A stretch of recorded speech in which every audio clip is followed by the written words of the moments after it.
Welcome to Expired Musings podcast. My name is Ragad. And my name is Aman, and this is where all our thoughts go to die. So have fun! Please do. Welcome back, everybody. What it is, what's up, and what it is, what's up, what it is, what's up, what it is, what's up, what it is, what's up, what it is, what's up. Ugh, you're way too cheery and hyper. It's like almost midnight when we're recording right now, and I can't keep up with you. I had some iced coffee, and I'm in the mood for content. So did I, and yet it's hitting us different. I just want to sleep. I'm the one with the positive energy in this group, guys. I love positivity. No negative vibes here. Not in the Expired Musings household. Ugh, I hated that. Also, now that I'm tired and sleepy, y'all are gonna get Comrade Part 2. And this time, I'm gonna last longer than 15 minutes, because I literally don't have the energy. In case you guys are wondering what I was referring to, she's referring to the fact that every episode, our poor listeners are terrorized by her high pitch. She keeps giving us hope that she'll be calm, and yet she lasts 5 minutes, 15 at most, and then it's back to destroying the eardrums of innocent listeners. So we have very little faith in us, but you know what? Good luck, buddy. I just want to say a little tip for everyone. On your iPhone, actually, there's 2 buttons on the side, and if you click one, the volume actually goes down. So, I mean, feel free to use it. How dare you? How dare you insult our 7 listeners, you wench? Are you trying to get rid of the few fans we have? I'm just kidding. Sponsor us, please. You can't insult our listeners and ask for sponsors. You know what? I think our listeners can handle it, okay? Y'all aren't a bunch of babies. I hope y'all have some tough skin. I'm sure they do if they have to listen to our shit every week.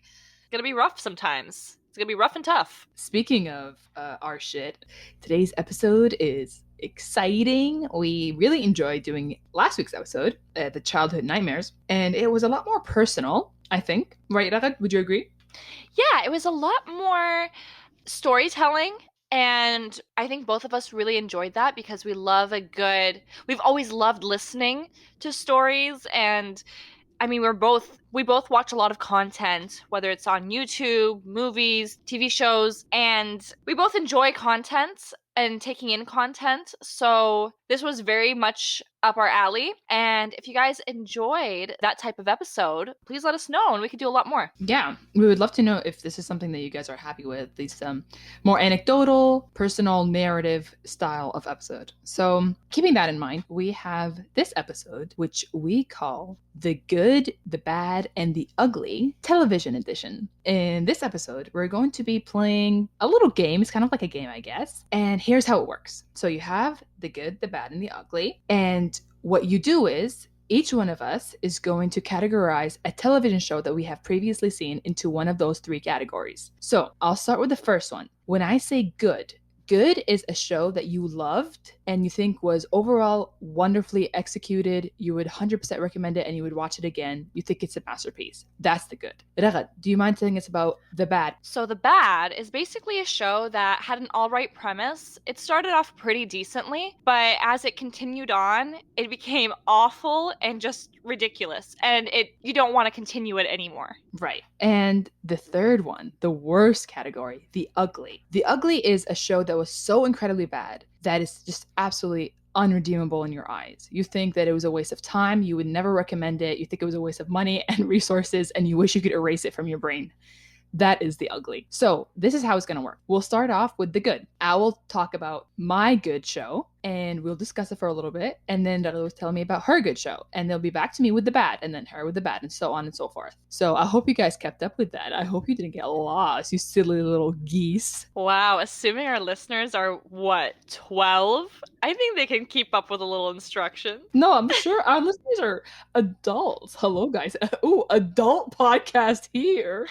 With nothing remotely fun or taboo. Just us talking about TV. You know, like when you're getting to know somebody and the first question right off the bat, what do you do? What do you like to do? What are your hobbies? What do you do for fun? I don't have anything else to say besides just watching Netflix. I watch TV like my life depends on it, only because I'm trying to distract myself from the mundane life of university and stress and, the fact that life's not going anywhere. But it's a nice, calming distraction that I do on a daily basis. And that's what I like. So, is it a hobby? Maybe. This is probably one of the best times of the the last 100 years of television history for TV. We've been seeing tons of progress, a lot of great shows, a lot of variety, definitely. There's a lot of garbage out there, but I definitely think that Netflix brought, I would say Netflix, I think we're talking about streaming services in general. They've definitely brought light to a lot of TV shows that I wouldn't think would have survived on cable. You know what I mean? Yeah, no, for sure. I think Netflix now is doing a good job doing originals because for a while the originals sucked. And okay, quick rant. Canadians have no taste. Every time I go on Netflix and I see Canada's number one or number two, it's usually the stupidest thing I've ever seen in my life. Like the Tiger King. Remember when that was like peak pandemic and everybody was talking about it? I didn't understand. I don't know who Carol is. I don't understand why this man's always in a leopard print. And I don't get how he's just running tigers in his backyard. I never watched the show, so I don't care. But the fact that everybody's talking about it, have you guys never watched anything decent in your life? I know it's garbage, but even garbage has levels. Yeah, and I want to say specifically about this show, as somebody who watched it, there's so many other documentaries on Netflix that are so much better. I don't know why people love that garbage. I actually looked into it, and obviously, like any filmmaker, they had like an agenda and they left out a lot of truths. Yeah, there's a lot of questionable, what's the word, like rhetoric going on in that show that painted certain people in a certain way, and it wasn't really true. And then now these people's lives are forever affected by this Netflix series. Wow, I didn't realize Tiger King was that deep. Yeah. Like a real documentary. I thought it was just they interviewed a bunch of hillbillies. Is that PC? A bunch of hicks? I don't know. Is that getting worse? I thought they just interviewed a bunch of, people of the land, not their land, but a land, and called it a day. I didn't realize that this was, I heard there was a murder going on, but I didn't realize that it was real. That's so funny. She said a bunch of hillbillies, and then she went, "Oh, that's not PC. Bunch of hicks, a bunch of dirty hicks, colonizing hicks."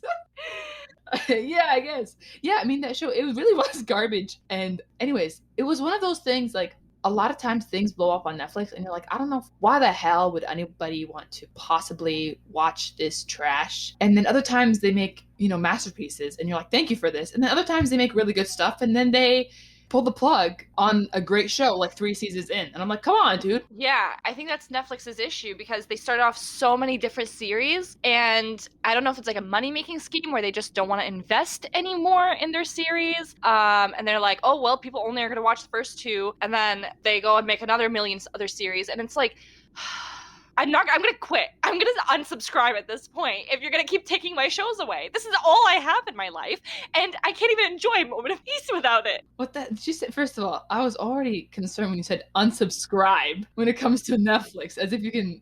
I'm just going to unsubscribe from this $12 service. 14 actually. They increased the prices, so you can imagine on top of the price increase, they're taking my favorite shows away. How dare they? No, I agree. There's a lot of rubbish going on with the streaming services. The whole reason I liked Netflix in the first place was because, this is my one ticket to all for a nice discounted price of $12. I can watch whatever I want. But now you want me to spend almost the same amount as cable, which is the reason why people left cable in the first place. Who's your marketing team? Fire them. There goes my pitch. I know. Okay. Well, that was absolutely inspired. I love that. No, I agree. What the hell? We have to pay so much money now, and all these services. I'm very stressed out. I'm like overwhelmed with all the content. Anyway, so now that we have done with that long ass intro, we can get into the meat of this episode. Ooh. We're going to start with the good television show. Rara, do you mind if I start? By all means. My good show is The Queen's Gambit. I'm sure most of you have heard about it. It is a Netflix original series, and it's about, I'm going to give a short synopsis. It's about a young orphan girl. The story is about her basically and her rise to stardom because she's an incredible chess player. And what we're going to do here with Ragadnai, we're going to look at different aspects of the production of the TV show. So the thing about Queen's Gambit is, first of all, acting, incredible. Anya Johnson, love you, ma'am. I love her. I love her face. I love her interesting face. I love the fact that she's Argentinian. Yes, and she's bilingual. She's actually really, really cool. Good for her. I didn't know that. If you ever hear her speaking Spanish, it's very strange because you like expect her to not be ethnic. But she's really, really cool. And this TV show took this idea of somebody's pursuit and it turned it into so much more. The thing about this TV show is that it was beautifully produced, wonderfully directed, wonderfully cast, costumes, sets, everything was incredible visually. And then we look at the content, the plot, the story of a woman in a difficult time in the United States during the Cold War being able to finally grasp her own talent, and you go through it with her, and she's not like this perfect little hero. That's what's so wonderful about her character, Beth. She is dynamic woman. She's an anti-hero. Sometimes she's bad, she's shitty at times, and then other times she's scared, other times she's emotional, other times she's cold. Incredibly dynamic. And I love this show, and watching it, like, I'm sure Ragad can agree because I know that Ragad watched it too. It brought me so much joy because her victories were mine and her lows were mine, and I felt so connected to the characters. I felt like I integrated into her world. Amazing show. What I loved about it, it wasn't like it wasn't milked. They did one season, that was it. And like they begged the director, they're like, "Oh, you can do a second season." People loved it, and he's like, "I think the story is complete. I don't need to do a second season." It was just a masterpiece, and it was wonderfully done. So simple. My favorite show of 2020 for sure. Oh, it was a phenomenal show. Like, honestly, I think I binged it in 2 days. And first of all, I love plots like that. I love seeing any sort of ambitious goal being achieved because then it's really motivational for me. I felt the same way with what's that one, like that Rocky movie? Rocky? Is that what it's called? Yeah. Yeah. I did watch it. Which one? There's like 7 of them. I watched what's the one where he like runs up the hill? Yeah, but sweetie, that's the first one, Miss Thing. That is Rocky 1. So Rocky, the first Rocky, I guess. I didn't know there was so many.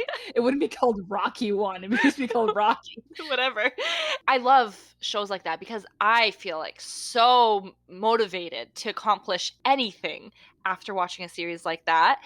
And it makes you feel really empowered. And what I really appreciated about this show was that she was so dynamic and not boring. It from everything, from her personality, showing all types of emotions. We're not perfect. And I hate that narrative where the main character is not flawed at all and everything is given to them on a silver platter and they barely have to work for it. Even if they are in an unfortunate situation, suddenly, somehow, they have found the golden ticket and they're on their way up. With her, she actually worked really hard and she had a lot of losses in the process. So it wasn't just like a one-way ticket to winning. Also, it was really cool to see her interested in fashion because, again, it's like that stereotype that this narrative that smart women have ugly taste. Yeah, this idea of like you can't be smart and pretty. Mm-hmm. Or if you're smart but you like clothes, then you're vapid. Liking clothes, liking fashion, liking the way you look, caring about the way you look is vapid. So then it would be paradoxical to be both smart and beautiful. And she disproves that because she's exactly that. She's like, she can be very silly, but at the same time, she's just a genius. She's absolute genius. But yeah, I agree with that. I love the fact that she cared about how she looked. It made her more relatable, made her more human. I loved it. The other thing that I really liked about this show, and we kind of touched on this a while back, but the fact that her being a woman wasn't the main focus of this series. It was an element in it. So obviously, being in the 1950s, being a woman, being in a male-dominated sport, I'm going to call chess a sport because you know what? It's a mental Olympics. Like it is a discipline in which you have to train and have some sort of skill level to participate in. And her being a woman, obviously it's tough being a woman during that time because you're not taken seriously, and you're subjected to a lot of men patronizing you and being condescending. but she never let that stop her, and she never made it a point to be like, oh, I'm a woman in this male dominated area. It was always like, hey, I'm just a good chess player regardless of my gender, and I really like that about her. Yeah, the emphasis on just her skills as a human being rather than like what you see is like the really stereotypical like faux girl power that you see a lot in these Netflix originals where they stereotype women empowerment, and it's kind of false and it's dodgy, and you don't see that in this show. I agree, it is wonderful. So okay, keeping up the positivity here, Vera, tell us about your good show. So, obviously, like I said, I'm a consumer of content. I love TV. I watch a lot of TV, and I've seen some really good shows in the past. Some of my top favorites to this day: The Office, The Avatar: The Last Airbender. That's all I can think. Oh yeah, Prison Break, Breaking Bad, like all those shows, top tier. But recently, I watched The Crown, and I know it can be very polarizing because not only, I mean, it's about the royal family, right? So a lot of people have certain feelings towards them. And then also, either you really liked it or you hated it. Like some people found it boring, other people found it, entertaining, whatever.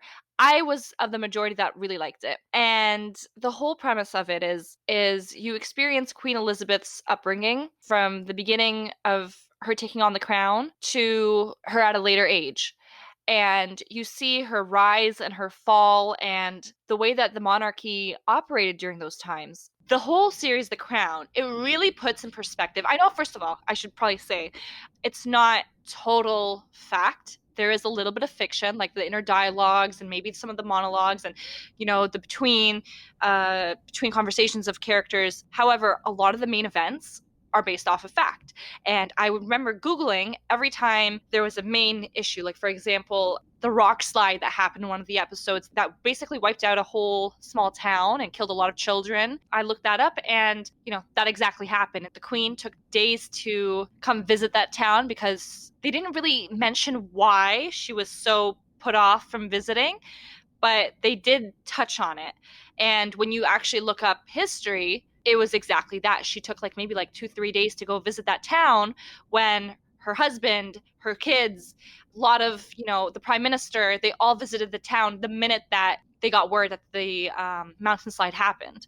So you kind of get a reading into her character, and it almost humanizes her in a way, because we're always thinking oh, Queen Elizabeth, the 95-year-old or however old she is, a woman who bathes in milk and has the crown, and she's able to kill anybody off the back Tiny of her. little purses. She always has tiny little purses that match with her tiny little outfits and her tiny little hats. It's so precious, but also she's so lethal.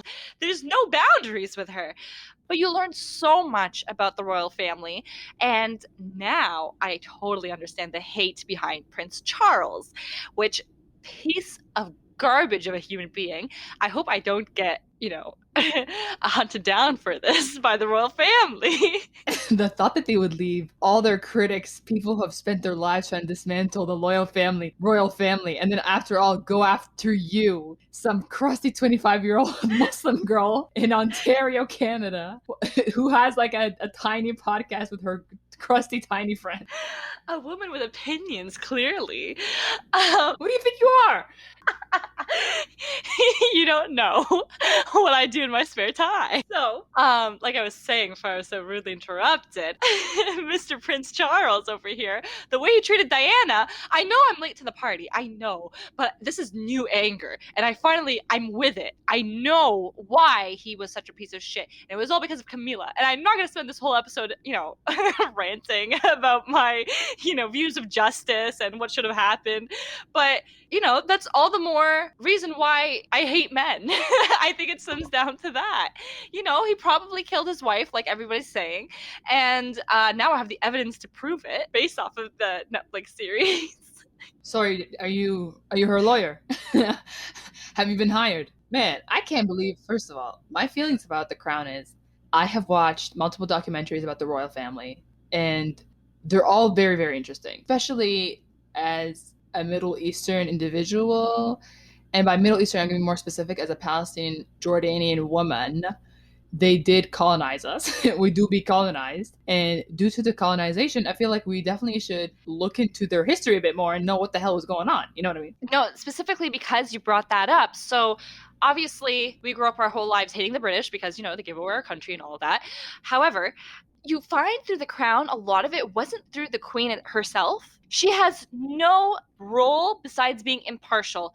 And you hear that multiple times throughout the series that she cannot show bias. She cannot show preferential treatment to a certain party. All she's there to do is support whoever the prime minister is. And one of the prime ministers, I think his name was Anthony something. I don't remember the last name, but he was the one that incited. It wasn't. I don't know if it was a Egyptian war. It was the war between Britain and Egypt over the canal, the Suez Canal, or something like that. Maybe I have my facts wrong, but they did touch on that. He went behind her back, and he went behind a lot of the cabinet's back. And when they did find out, they were extremely angry. They were like, even the whole population of Britain was like, you brought us into this war that we never asked for. And the Queen had no other choice but to sit back because, again, that is her role. She cannot show any opinions. She had to sit back and she had to be like, okay, whatever it is, we're gonna have to handle it now. I guess what's good about The Crown is that it gives you this really, first of all, incredible performances. It's excellent all around, like the casting and the script and the. Oh my god, the actors! I don't know how they found such similar actors to the actual people. Like Princess Diana. Is it Diana or Diane? It is Princess Diana. Princess Diana, the actress that plays her. Oh my god, it's like her sister or something. Even Prince Charles, he looks just as wormy as ever. Prince Philip, even though he changed multiple times throughout, like he still looks as skinny. Oh, poor Mr. Philip. Before I say anything rude, I meant he looked as supple as ever. The word supple and Prince Philip together is nauseating. I'm not gonna speak ill of the dead, but yeah, the Too late. What do you mean? But the actual actors and actresses, oh my god, like almost identical. It really sold the whole experience. And then the character development and the way these actors and actresses played their role, like the whole season 3, season 4 arc with Princess Diana, you see how she starts off as a young, hopeful girl, really just happy to be married, excited to, find this guy that she finds extremely charming somehow. I don't understand. He looks like he doesn't just play golf, but he is the golf ball. I don't imagine Prince Charles as a human ball. I mean, that is what he is, truly. Like, even during the engagement period, she was being cheated on the entire time throughout. Point is, you see how her character goes from really happy, hopeful to this depressed, anxious-filled young woman, and you have no one to blame but Prince Charles. I hate that man. A lot of people, why this show resonates so much with them is that these are real people, and Princess Diana was the people's princess. She was like a beacon of light, and I think the viewing experience now for people that are watching The Crown is like kind of reliving a kind of trauma. So I think that's what's so important about The Crown is the characters. Like you said, character development is all about the characters. It's such a strange, very strange kind of idea, but it's executed wonderfully. So wonderfully. I think they asked the Queen if she watched The Crown. I forget what she said. I think she might have watched like a couple. Hold on. Give me a second. Did the Queen watch The Crown? Give me a second. If you guys are wondering what's going on, Lara is currently Googling if the Queen has watched The Crown. How dare you? Okay, this is what they've said. Though she's never publicly spoken about the show, in 2017, the Sunday Express reported that the monarch watched all 10 episodes of the first season. So I don't know if they sat together as a family affair and watched their lives play out before their eyes, but it's right there in the press. Toxic is the word I would describe that family. They're so toxic. And Prince Harry, by the way, also watched The Crown. He actually I can't really put words in his mouth. I want to say he enjoyed it. I don't know, but exactly. But he said it's better than the actual tabloids. He's like, at least people know that this is fiction. And I'm like, okay, Harry, sure it's fiction, but it's also a little bit of fact. So who's lying here? They'll make it make sense. You know what? We should move on from this. You're stressing me out. Okay. So if you had to pick a mediocre show, I guess is how we're going to describe the bad, what would it be? That is not how I would describe the bad. I would describe the bad as a disappointment. The show that I've chosen for the bad, which is, started off okay, wasn't too bad. I was intrigued, and then it got increasingly more ridiculous until it became a satire, is Pretty Little Liars, a classic, a teenage classic. Y'all, let me tell you about Pretty Little Liars. I read the books, some of them, not all of them. And I was really excited when the show came out. I think I was 14, but I spent 4 years of my life watching that show, if not more. I watched the entire show. Oh. Something you have to know about me is once I start something, I have to finish it. Otherwise, I get anxious. Despite wanting to pull my hair out at like season 3, I had to stick around and finish it. The thing about Pretty Little Liars, the reason why it's bad, is because it started off with a really interesting start. We started off with a group of girls and one teenage girl who's a villain. She wasn't just any villain. She was dynamic. She was so diabolical and so manipulative. It was such a unique look at like the classic bully. They weren't just catty girls. They were master manipulators. And the beginning was so interesting. If anybody watched Pretty Liars, it's about Allison, this queen bee, this evil girl that I'm talking about, who disappears. And she turns up dead a year later, allegedly. And her friends are haunted by texts and messages and acts of violence from a mysterious person that signs everything with A, the initial A. And we spent the whole show trying to figure out who A is. Let me tell you something. There's about 7 A's. Doesn't even matter. And towards the end, they did like the twin gag, when like it was like, oh, it wasn't me, it was my evil twin. They did that about 3 times. It's heinous. Here's the thing about Pretty Little Liars. This could literally become a video essay. Like I can write an essay about Pretty Little Liars. At the beginning of the series, oh my god, it was so good because you're so scared of Allison. The acting was rubbish. Nothing was that good. But the idea, right? The idea of this teenage girl that is not only mean, like she was villainous, and it was so jarring also to see. And I don't know why it was so attractive. And then it started off by losing momentum, I would say. Things got a little bit weird here and there, and then things stopped making sense. And then certain plot lines didn't end or didn't start. And what I would, there's a lot that I could say about that show, but I spent 4 or 5 years of my life spent on that show. No, like same here. A good portion of my young adulthood I spent watching this show, and like you said in the beginning, it was beautiful. Like the idea that somebody from beyond the grave is still tormenting the living, and you have this whole mystery over, is it actually her? Because she's dead, how is she doing all this? Who has all this information?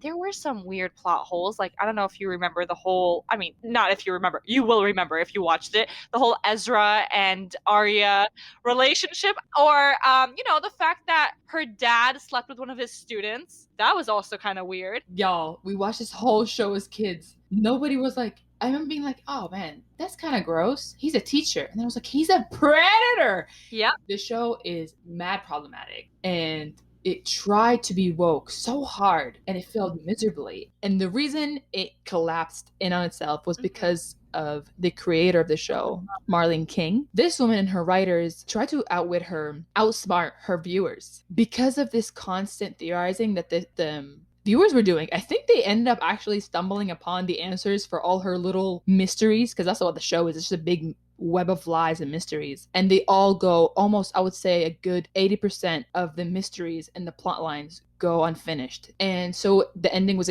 incredibly disappointing. The last few seasons were incredibly disappointing. And that's why it's upsetting. There was something good. And due to the creators of the show, the story was just an absolute maze, almost to the point of being like disrespectful towards your viewers. You know what I mean? And what's really embarrassing is that when she was interviewed about, people would be like, hey, what about this? What about that? She admitted that her and the writers had lost a lot of the original plot and they just abandoned a bunch of things that were supposed to connect. Like, how stupid do you think teenage girls are? They had how many A's? It seemed like at one point it was the entire town that was A. Like, you couldn't even trust your own mom. So it was just so disappointing to see the end, because they just kind of picked one plot line and made it a scapegoat as if it was supposed to solve everything. Anyways, what I'm trying to say here is that The reason this show is categorized as bad is because there was something there. There was something good. And it turned bad.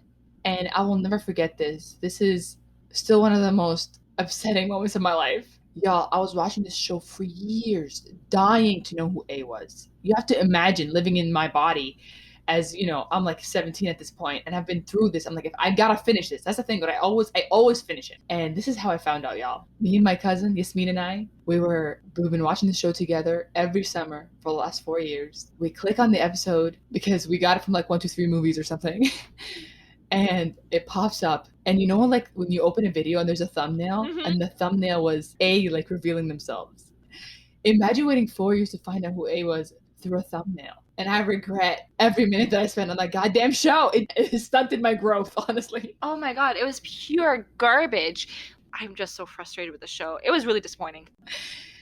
Just nobody talks. You know what I mean? They're all so secretive. I'm like, just say what the hell is going on. Like, imagine that in any ethnic household, if the little sister gets with the brother-in-law. Like Spencer, like one of the characters, she like slept with 4 of her sister's boyfriends and fiancés. Like, girl, why are you doing this to your sister? Why do you hate each other so much? Just leave the house. And I'm supposed to root for these people? I hope they all die. They're clearly useless. They're all dipshits. I really could not care less. Spencer finally got her own boyfriend, but it was the guy that her and her friends bullied for years and were scared of. They literally ruined this guy's life, and then she's like, actually, I guess you have potential. What? How you ruined his life and his reputation throughout the town? How are you guys in love? I don't understand. They blinded his sister. Okay, y'all, keep up. Look alive, y'all. They blinded his sister. They threw like a firecracker or something in her bedroom, and they shamed them for being like intimate together, even though their stepsiblings, just gross, whatever. He basically went to like juvie because they thought that he blinded his own sister, and they thought he was a creep. And then he came back and was treated like garbage. And then they fall in love, and you never hear about it again. That's the thing about Pretty Liars. People would die. They would characters would kill and then be shook for maybe one episode. She'd be like, I can't believe I did that. And then the next day she's like, okay, let's go get some mimosas with the girls. You killed a man. And we're all supposed to. And then she was upset. Disrespectful. Ugh. Okay, I'm done talking about this show. I've already wasted enough of my life on it. And this is, by the way, this show is a perfect segue because I know Raghat's bad show. Guys, it's a brother from another mother. It really is your show. Raghat, please tell us about your bad show. Okay, so if you haven't heard of this show, you're living under a rock because of the memes and because of how much Netflix keeps pushing this show on us. Again, who's rating these shows? Riverdale started off fairly decent. I love the idea of Archie and the gang coming on the big screen because I grew up reading Archie comics, and even just watching Archie and Mysteries, all of that. I was in love with the idea of it. I was in love with the series. It was great. And I love the fact that Archie was undecided between Veronica and Betty, okay? That kept the whole premise alive, really, because it's like, who is he gonna pick? And that was like a never-ending mystery. But then this show comes along, and immediately they crush all Betty and Archie fandoms to the ground. And he suddenly falls in love with Veronica, which, fine, okay, this is not why I'm here to complain. What I am going to complain about is the fact they tried to make these high school kids so grown. Again, there was also another teacher-student love fiasco happening with Miss Grundy and Archie. Why do they keep doing this? I don't get it. And then their plots just kept getting more and more ridiculous. If it wasn't the farm or the cult, if it wasn't the Gargoyle King or the Moth, if it wasn't the weird stepbrother that really didn't belong to anybody and they just welcomed him into their home, or the fact that the Hood was, I'm sorry, if you guys haven't watched the show, this is going to sound like nonsense, but if you did, you're going to know exactly what I'm talking about.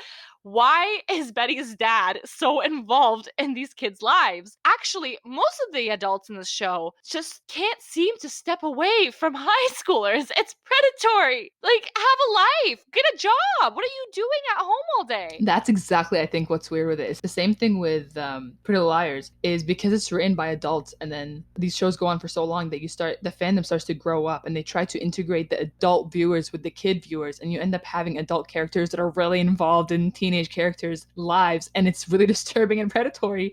I totally agree. These shows, there's like a million of these that I could think of. I bet many people can probably contribute to the list. Please stop making these shows. These shows are not good for teenagers. They're idiotic, and maybe they're fun. Yeah, maybe they're silly or frivolous, but they really have some questionable lessons in them. And they, like you said, they really let a lot of people get away with a lot of shit in these shows. And I feel like before we jump to our ugly, Rara, do you mind giving us some of the classic chef kiss quotes from Riverdale, please? Oh, this is how I knew this show was rotting. There was this beautiful scene during Archie's football game, and one of his team members goes, I dropped out in the 4th grade to run drugs to support my Nana. And he goes, that means you haven't known the triumphs and defeats, the epic highs and lows of high school football. What kind of nonsense is that? How? Oh my God. How dare Oh they? my God. How dare they? The writers of the show, they're criminals. Somebody locked them up in a jail. This is criminal. Doing this to your actors. Why would you make anybody read that out loud? Oh my God, it's so embarrassing. Like, he really said, I have to push drugs for Nana. Good old Nana sitting at home. And this is just part of football. This is being a high schooler. I gotta do what I gotta In do. grade 4? Imagine you were pushing drugs in grade 4 and some guy came up to you and said, nah, you have not really struggled. You know what's a struggle? High school, suburban high school football teams. Please shut the hell up. Please shut the hell up. I still don't actually know what that quote means. It's so nonsensical. You can interpret it in 20 million ways. It's absolutely nonsense. Like, they pulled quotes, they pulled random words out of a hat and put them together, and they were like, that's what you're gonna say. You know what they probably thought? They were writing this and they're like, oh, this is so deep. This is so woke. This is genius. They're gonna love it. They're gonna eat it. You know? No high school student, by the way, talks like this. Yeah, that's the thing about these shows, is that they're just adult men writing for teenagers, and that's not how kids talk. This dude, they're not robots. They don't use, it's like Cheryl. There's a character in Riverdale called Cheryl, and she speaks like a 19th century character. For God's sake, please have some realism. Respect your audience, please. This is a shout out to all these teenage shows. Respect your audience. I don't think they've ever actually spoken to a high schooler. I don't actually think they've ever been to a high school. These adults, these producers, sound like they've been homeschooled all their lives and just haven't spoken to a single human being their age. I agree. All right. Now we can jump into our last category, the ugly. And the ugly is real ugly, y'all. I'll go first. My ugly is a television show, a little TV show that came out this previous year called Emily in Paris. Ew. Emily in Paris. What a charming tale of an incompetent, rude, disrespectful, intolerant little white woman from the US who got an opportunity in France. And she goes and she does nothing useful, and she's absolutely horrendous to watch. This show grinds my gears. The reason this show is ugly to me, meaning it's absolutely irredeemable. This show had a terrible character, main character, that we're supposed to like. Impossible to like her, by the way. She's hideous. Problematic because it emphasizes yet tons of stereotypes that are really old and unnecessary. Third of all, it does the crime, I think this is criminal, thing that American television does and film, where they put their characters in countries around the world, and for some reason everybody in that country worships the main American character, and they're viewed as exotic and filled with culture. And that's how this show is. There are multiple lines about being like, everybody hates you. The French hate you because they're rude, and they hate you because you're American and you're innovative, and we're so stuck in our old ways. And it's a humble brag. yeah, it's such a self-indulgent version of what, like, this is what Americans think the world views them as. This is not what the world thinks. They think y'all are stupid. They think y'all are war criminals. yes, they think you're war criminals, exactly. And yeah, so this show, a hideous show, terrible show. I regret watching any of it. And I did stop, thank God. But I know how it ends. Like, I looked into it after. The one little story I want to talk about regarding this show is by some miracle. And by some miracle, I mean allegedly by bribe. People say that a lot of the show creators were invited to like a variety. They invited people from the board of the Emmys which is like the TV awards. Yeah, they like invited them to a bunch of luncheons and events and stuff like that. This happens a lot for awards season, but apparently they laid it on really thick. And by some quote unquote miracle, Emily in Paris gets nominated. And it was so absurd. People online were like, what the hell are you talking about? This show was a crime. And what happened was this random girl, this random Twitter account, you know, she has a following, but not to this extreme. What she did, she was trolling online and she tweeted out saying, can't believe that my show Emily in Paris is getting nominated for a Golden Globe. I wrote that show as a joke. And it's not the show's creator. This is a random person. And it blew up. People thought it was real. And it was covered by news stations. They were like, oh, the creator of Emily in Paris says that she made it as a joke and now it's nominated. And she was just trolling. It was incredible. But it really says something about this, is that people were willing to believe this random woman saying it was a joke because we couldn't believe that it was possibly real. And yeah, this show is a perfect example of white mediocrity being treated like golden content. I'm so bored of basic white characters doing basic white character shit, and we're supposed to view it as a universal experience. It's not. And that's all I have to say, period. Yeah, not one bit of it was enjoyable.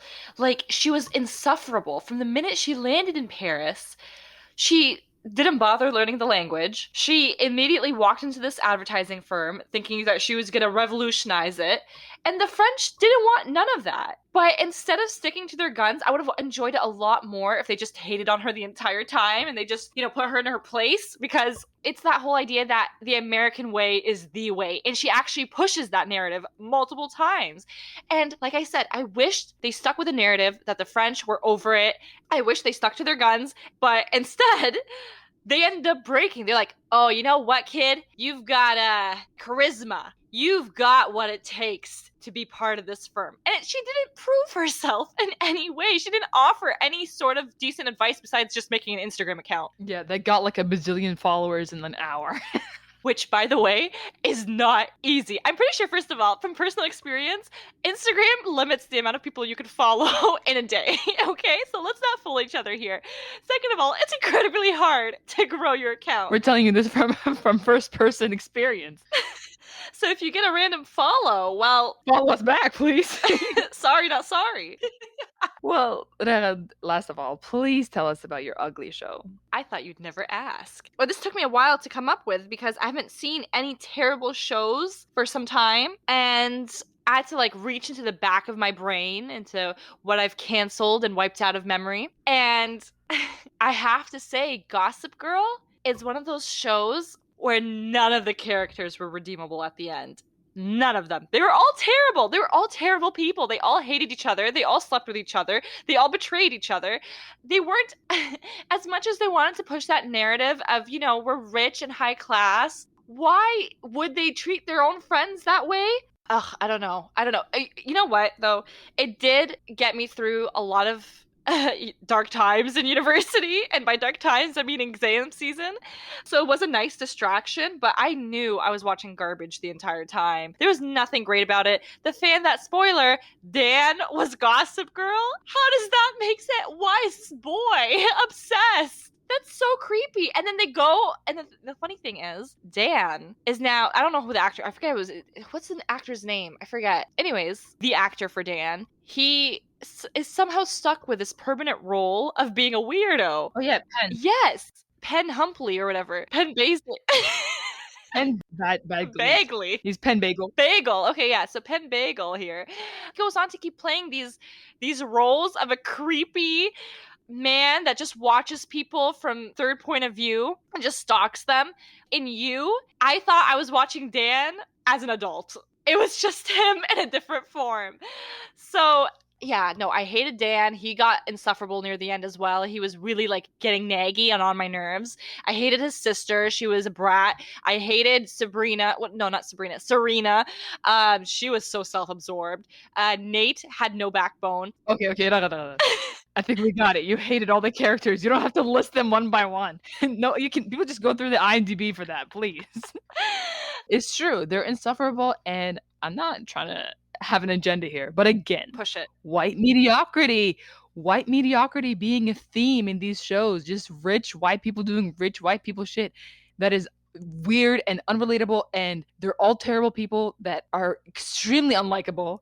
And for some reason, you're supposed to root for them. And I'm done with it. I'm done. I quit. Yeah, that's all I had to say about it, to be honest. They don't deserve their happy ending. No. And that's that. They don't. They really don't. And neither do the writers. They don't deserve all the checks that they got. And yeah, so I think that's it. This episode was just a little, it was a little experiment, I think. And we really hope that you guys can maybe play along with your friends, ask them what their good, bad, and ugly are. We'd be really interested to know. And of course, what we talked about here, 6 shows out of the maybe hundreds that we watched. Of course, it's a tiny little sample. There are tons of brilliant shows out there, and this isn't like a representation of us. Like, we want to make sure that you understand that. So please make sure to, let us know what you think. And that's been all from us Expired Musing gals. Thank you so much for listening. Please make sure to follow us on Instagram and TikTok under Expired Musings Podcast. And that's it. See you guys soon. Love you. Love you. Goodbye. See you.